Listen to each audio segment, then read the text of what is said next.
दोस्तों ग्लाइकोलिपिड्स के दो आइसोफॉर्म होते हैं, गैंग्लियोसाइड, सेरेब्रोसाइड। गैंग्लियोसाइड का वन सब टाइप होता है GM1।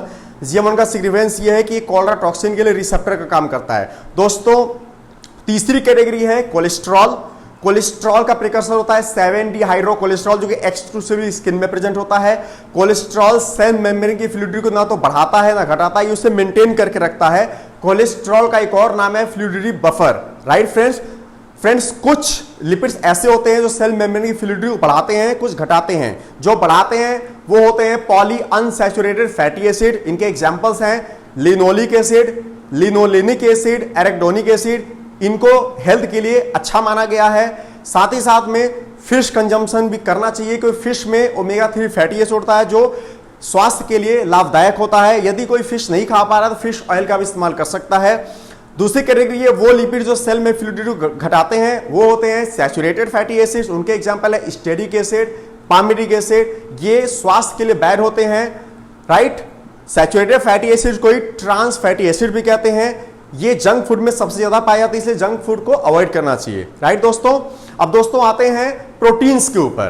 प्रोटीन्स 3 प्रकार के होते हैं, transmembrane proteins, peripheral proteins, lipid anchor proteins. दोस्तों ट्रांस मेम्ब्रेन प्रोटीन्स की बात करते हैं। ट्रांस मेम्ब्रेन प्रोटीन्स को इंटीग्रल प्रोटीन्स भी कहा जाता है।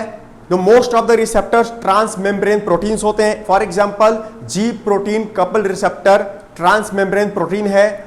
Sodium ion potassium ion pump transmembrane protein है, यानी कि जो भी रिसेप्टर्स हैं, पंप्स हैं, आयन चैनल्स हैं, वो ट्रांस मेम्ब्रेन प्रोटीन्स ही होते हैं। राइट दोस्तों ये एग्जांपल है CFTR gene, cystic fibrosis transmembrane regulator gene. दोस्तों ये जीन जो है क्लोराइड आयन चैनल्स को ओपन करती है, लेकिन अगर किसी कारणवश CFTR जीन और उसके प्रोटीन में म्यूटेशन हो जाएगा तो दोस्तों क्लोराइड आयन चैनल्स बंद हो जाएंगे और एक बीमारी हो जाएगी सिस्टिक फाइब्रोसिस।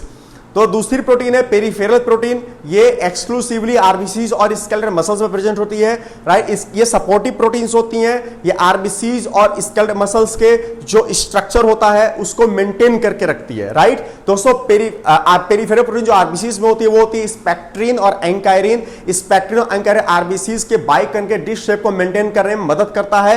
यदि स्पेक्ट्रिन एंकायरिन में किसी कारण में म्यूटेशन हो गया और सेल जो है शेप का एबनॉर्मल हो गया तो दोस्तों उस कंडीशन को कहते हैं स्फीरोसाइट। और दोस्तों यदि एंकायरिन में म्यूटेशन हो गया तो हेरेडिटरी स्फेरोसाइटोसिस हो सकता है। यदि स्पेक्ट्रिन में हो गया तो हेरेडिटरी इलेप्टोसाइटोसिस हो सकता है। और ऐसी सेल जो होती हैं जो एबनॉर्मल हो गई हैं वो हिमोलाइसिस में जाती हैं और हिमोलाइटिक अनीमिया कॉज करती हैं। दोस्तों स्केलेटल मसल्स के अंदर जो प्रोटीन होती है वो होती है डिस्ट्रोफिन। डिस्ट्रोफिन भी मसल के स्ट्रक्चर को मेंटेन करके रखती है। यदि डिस्ट्रोफिन में म्यूटेशन होगा तो बीमारी हो जाती है डुशेन मस्कुलर डिस्ट्रॉफी। ये चिल्ड्रन की बीमारी है दोस्तों। इसमें जो चाइल्ड है उसकी मसल वीक हो जाती है, वो स्ट्रेट नहीं खड़ा हो पाता है और वो अपने ही शरीर पे क्लाइंब करता है, जिसे कहते हैं गावर्स साइन, GOWER गावर साइन। और यदि डुशेन मस्कुलर डिस्ट्रॉफी में डायफ्राम की मसल अगर अफेक्टेड होती है तो रेस्पिरेटरी मसल पैरालिसिस हो सकता है और बच्चे का डेथ भी हो सकता है। दोस्तों तीसरी प्रोटीन है लिपिड एंकर प्रोटीन। राइट, ये एक्सक्लूसिवली आरबीसी में प्रेजेंट होती है। इसके एग्जांपल है CD50 और CD59। इनका काम यह है कि CD50 और CD59 जो है वो हीमोलाइसिस को प्रिवेंट करते हैं। लेकिन बाई चांस CD55 और CD59 में म्यूटेशन हो जाएगा तो दोस्तों एक्सटेंसिव हीमोलाइसिस हो सकता है और यह हीमोलाइसिस किसी कारणवश रात में होता है, इसीलिए यहां पर पैरोक्सिस्मल नॉकटर्नल हीमोग्लोबिन यूरिया हो सकता है। दोस्तों ये था सेल मेम्ब्रेन की फिजियोलॉजी के बारे में बेसिक्स। दोस्तों मैं आशा करता हूं आपको मेरा वीडियो पसंद आएगा। Thank you.